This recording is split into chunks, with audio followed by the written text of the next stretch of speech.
നമസ്കാരം. ആർട്ടോസിൽ നിന്ന് മനുഷ്യയാണ്. Armstrong Williams പറയുന്ന ഒരു സ്റ്റേറ്റ്മെൻ്റ് ഉണ്ട്. അദ്ദേഹം പറയുന്നത്, ഞാൻ എല്ലാവരോടും പഠിക്കാൻ പറയുന്നത് റിയൽ എസ്റ്റേറ്റിനെ കുറിച്ചാണ്. ഏറ്റവും കൂടുതൽ നേട്ടവും ഏറ്റവും കൂടുതൽ മൂല്യവും ഏറ്റവും കുറഞ്ഞ റിസ്കിൽ തരുന്നത് റിയൽ എസ്റ്റേറ്റ് ആണ് എന്നാണ്.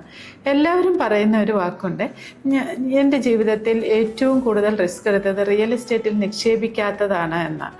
അത് പലപ്പോഴും സത്യമായിട്ട് നമുക്ക് തോന്നാറുണ്ട്. ഇപ്പോൾ ഒരു 10 വർഷം പിന്നോട്ട് നോക്കിയാൽ അറിയാം, കൊച്ചി റിയൽ എസ്റ്റേറ്റിനെ സംബന്ധിച്ചിടത്തോളം പാലാരിവട്ടം, എടപ്പള്ളി, കലൂര്, മറൈൻ ഡ്രൈവ്, കാക്കനാട് ഇങ്ങനെ നോക്കിയാൽ കഴിഞ്ഞ 10 വർഷത്തെ ഒരു വില നിലവാരവും ഇപ്പോഴത്തെ ഒരു വിലയും തമ്മിൽ താരതമ്യപ്പെടുത്തി നോക്കിയാൽ നമുക്ക് മനസ്സിലാക്കാൻ പറ്റും. അന്ന് ഫ്ലാറ്റ് എടുത്തവർ ഇന്ന് ഇരട്ടി അല്ലെങ്കിൽ കൂടുതൽ ലാഭത്തിലാണ് വിൽക്കുന്നത്.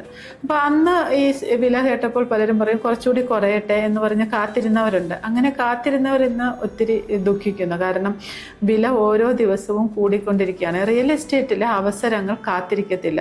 അത് ഏറ്റവും നല്ല സമയം എന്ന് പറയുന്നത് ഇന്ന് തന്നെയാണ്. ഇന്ന് നിക്ഷേപിക്കുന്നവർക്ക് നാളെ ലാഭം അവിടെ ഉണ്ടാക്കാനായിട്ട് സാധിക്കും. അപ്പം കേരളത്തിലൊരു പ്രോപ്പർട്ടി വാങ്ങുന്നത് അത് ഒരു നഷ്ടമായിട്ട് നമ്മൾ കാണേണ്ടതില്ല. അത് നിങ്ങളുടെ കുടുംബത്തിന്, നിങ്ങളുടെ മക്കളുടെ ഭാവിയിലേക്ക് ഒരു നിക്ഷേപമാണ്, ഒരു ആസ്തിയായിട്ടാണ് നമ്മളത് സ്വരുക്കൂട്ടി വെച്ചിരിക്കുന്നത്. അപ്പം ഇന്ന് നിക്ഷേപിക്കുക, നാളെ അതിൻ്റെ ഫലം കാണുക.